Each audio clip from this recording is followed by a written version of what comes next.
yang telah diberi kepada saya oleh para pengurus, dan di mana saya telah dipercaya untuk menyampaikan kebenaran firman Tuhan.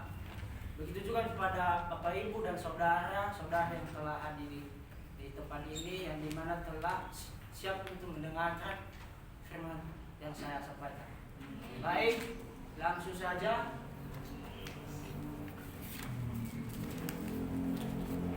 Baik, tema kita yaitu mengenal Yesus sebagai Roh Allah.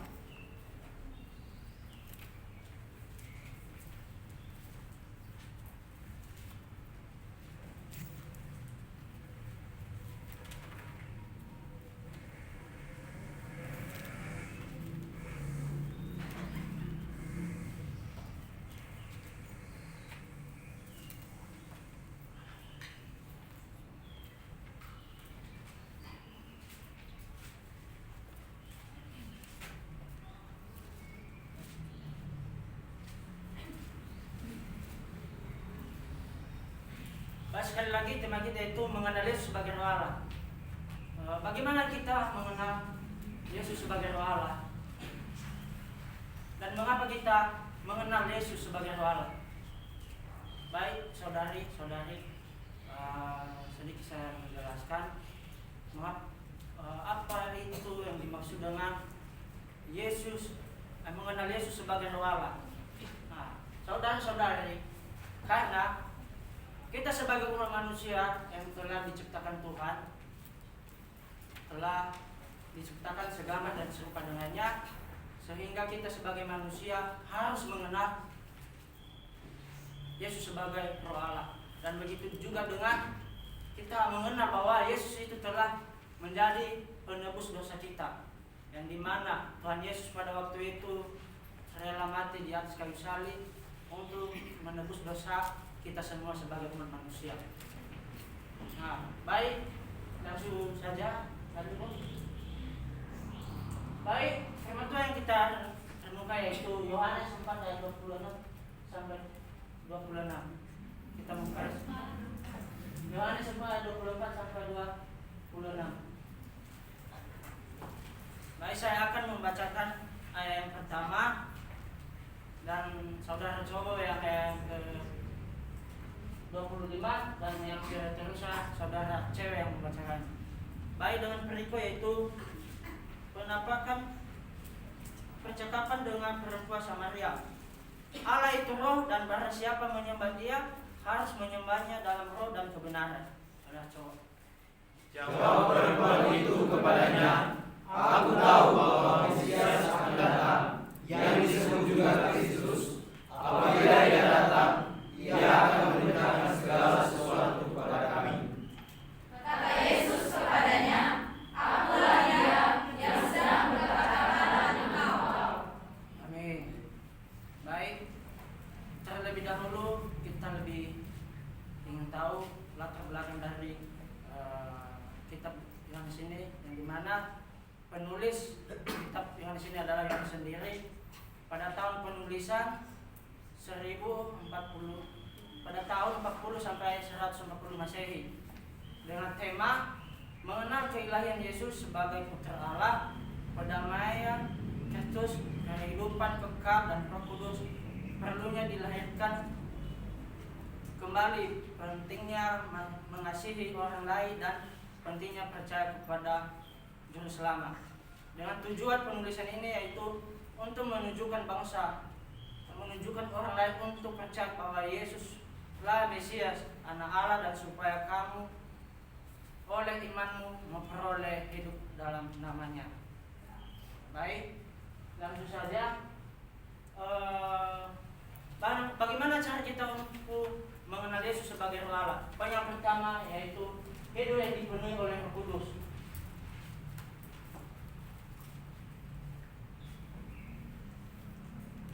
Hidup yang dipenuhi oleh Roh Kudus, saudara-saudari, yaitu hidup yang tetap semangat dan aktif. Artinya hidup dalam semangat, misalnya dalam pelayanan. Walaupun banyak rintangan dan kesusahan dalam pelayanan, tetapi kita sebagai mahasiswa yang sudah mengenal Yesus sebagai roh Allah, kita tidak mengenal lelah. Begitu juga dengan aktif, yaitu kita membuat berbagai macam supaya di tempat pelayanan kita itu kegiatan yang kita akan lakukan, kita membuat aktif supaya para jemaat atau anak-anak sekolah minggu yang kita layani semoga akan lebih giat untuk beribadah dengan kita atau ingin mendengarkan firman yang kita akan sampaikan. Coba kita lihat pada Kolose 3 ayat 16, salah satu yang membacakan pada kita. Kolose 3 ayat 16.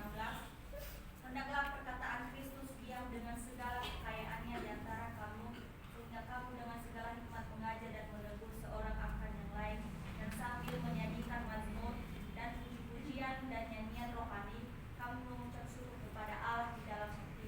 Amin. Amin.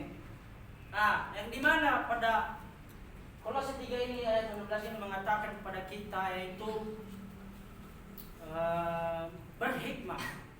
Yang dimana kita di tempat kita dimana kita berada, kita sebagai mahasiswa yang sudah mengenal Allah, kita menjadi hikmat kepada orang lain. Kita menjadi contoh atau teladan kepada orang lain. Kita memberikan contoh seperti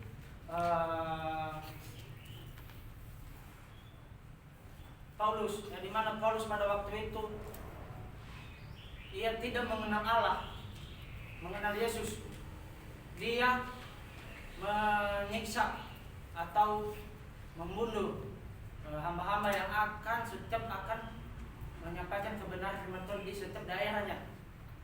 Nah, kita belajar dari Paulus, di mana dia dulu pada itu tidak menerima. Nah, setelah dia telah mendapatkan berbagai mujizat yang diberikan Tuhan kepadanya, maka dia menerima Tuhan Yesus dan menjadi berkat dan hikmat kepada orang lain. Nah, begitu juga kalau dengan kita yang di sini yang setiap hari mendengarkan kebenaran firman Tuhan, kita jangan hanya mendengarkan saja, tetapi kita juga menjadi hikmat kepada orang lain. Amin. Amin. Amin. Baik, poin yang kedua yaitu hidup dalam pimpinan roh. Hidup dalam pimpinan roh artinya yaitu mengenal atau menaati pimpinan roh sama-sama dengan roh, yang dimana setiap apa yang kita lakukan atau kehendak kita tetap hidup di dalam roh. Yang dimana tadi yang saya katakan Paulus, setelah dia merasakan dan mengenal Yesus sebagai roh Allah, ia mendapatkan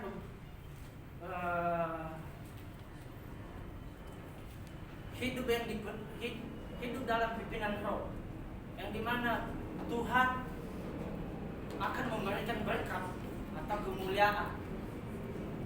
Begitu juga dengan kita, kalau kita hidup dalam roh, Tuhan akan selalu bersama-sama dengan kita dan memberkati kita apa segala keinginan hati kita, kemauan hati kita, jika kita hidup di dalam pimpinan roh. Jangan hanya dengan kita mendengarnya saja, tetapi tidak melakukannya dan tidak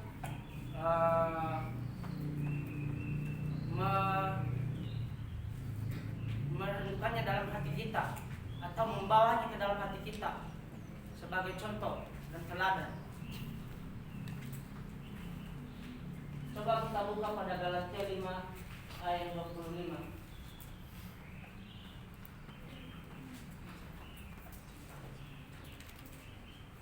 Saya ingin membacakannya kepada kita.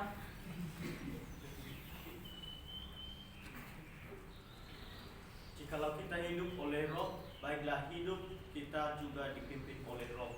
Amin. Nah, pada Galatia 5 ayat 25 oleh Roh, baiklah hidup kita juga dipenuhi oleh Roh. Seperti yang saya katakan tadi, jika kita tidak hidup dalam Roh, maka kita juga tidak akan menerima Roh dan kebenaran yang misalnya berkat atau kemurnian yang diberikan Tuhan kepada kita. Jika kita tidak mengenalnya atau tidak merenungkannya dalam kehidupan kita, maka Tuhan akan menjauh dari kehidupan kita. Dan coba kita lihat pada Roma 8 ayat 14, yaitu semua orang yang dipimpin Roh Allah adalah anak Allah. Nah, yang dimana pada Roma ini mengatakan kita sebagai anak Allah harus mengenal Roh. Kalau kita tidak mengenal Roh, maka kuasa Tuhan tidak berkenan di hati kita. Jika kita tidak melakukan dan merenungkannya dan tidak melaksanakannya, maka kita yang akan menanggung resikonya, yaitu Tuhan tidak bersama-sama dengan kita, Tuhan menjauh dengan kita. Untuk itu kita sebagai anak manusia, kita harus mengenal dan harus hidup dalam Roh Allah, karena kita adalah anak manusia, adalah anak ciptaan Allah. Lanjut. Baik, poin yang ketiga yaitu hidup yang dipenuhi kekudusan. Hidup yang dipenuhi kekudusan yaitu melaksanakan perintah Allah dengan melakukan apa perintahnya, yaitu seperti yang saya katakan tadi, kita telah mendengar bahwa Yesus telah mati di atas kayu salib untuk menebus dosa kita. Tapi kita sebagai anak Allah harus menjadi hidup yang penuh kekudusan, yaitu melakukan dan melaksanakan apa yang telah diperintah kepada kita, yaitu misalnya tadi dalam pelayanan. Jangan kita hanya sudah kuliah di sini tapi kita tidak melakukan kewajiban kita dan tanggung jawab kita, yaitu pelayanan. Jika kita tidak melakukannya, maka sama yang kita tidak mengenal Yesus sebagai Roh Allah.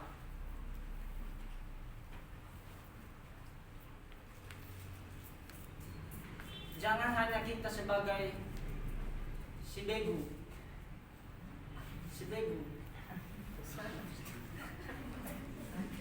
Si begu artinya kan ada dua, simbolis sama setan. Ya kan? Nah, kalau kita menjadi si begu,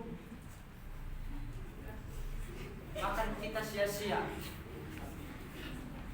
Kalau kita menjadi simbolis, hanya tahu tapi tidak melakukannya, akan menjadi permasalahan kita dengan untuk menjadi atau mengenal Allah sebagai Roh.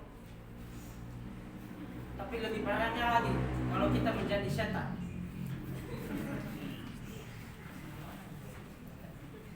Jangan kita juga sudah mengenal apa yang telah Tuhan ilahikan kepada kita, tetapi kita menjadi setan. Kita tidak melakukannya.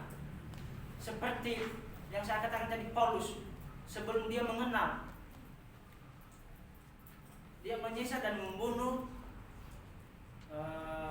hamba-hamba Tuhan jika ingin menjadi sebagai setan. Tapi kalau jika ingin menjadi simbolis, jangan seperti patusan bunga yang hanya bisa dilihat tapi tidak bisa dicontohkan. Lanjut. Baik, kesimpulannya yaitu yakin bahwa Allah berkuasa atas kehidupanmu dan bahwa kekuasaannya yang tidak dibatasi oleh ruang dan waktu. Kepercayaan ini melahirkan pengharapan bahwa kamu pasti memiliki kehidupan yang lebih baik, mencakup kehidupan sekarang mampu di masa depan. Pengharapan itu juga membuat kamu mampu untuk mengubah semua sifat buruk yang ada dalam hidupmu. keraguan akan kuasa Allah menjadi kepercayaan kepada Allah yang berkarya dalam Yesus Kristus dan Roh Kudus. Kepercayaan itu memotivasi kamu untuk menghilangkan berbagai kekuatan yang ada dalam dirimu. Amin. Amin.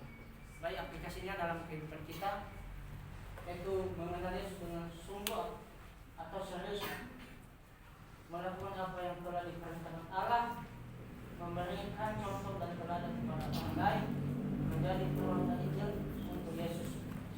Baik, sekian saja firman Tuhan yang saya bisa sampaikan. Kita berdoa. Terima kasih Bapak, terima kasih Tuhan Yesus. Pada saya Tuhan memang telah menyampaikan sebagian kebenaran firman Tuhan. Semoga menjadi tema dalam kehidupan kami. Hanya di dalam nama kami berhaleluya. Amin. Amin.